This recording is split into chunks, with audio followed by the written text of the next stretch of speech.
Und viele Sängerinnen denken dann, ich muss anders singen, ich muss mehr Technik lernen, ich muss irgendwie mehr aus mir rausholen. Aber genau da liegt oft der Denkfehler.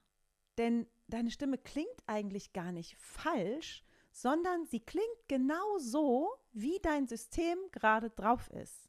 Das heißt, wenn dein Körper Spannung hat, dann hält deine Stimme auch diese Spannung. Wenn du unsicher bist, dann klingt deine Stimme auch unsicher. Wenn du versuchst, gut zu sein, perfekt zu sein, dann klingt auch deine Stimme kontrolliert, auch wenn du im Kern eigentlich ein lockerer, entspannter, angstfreier Mensch bist.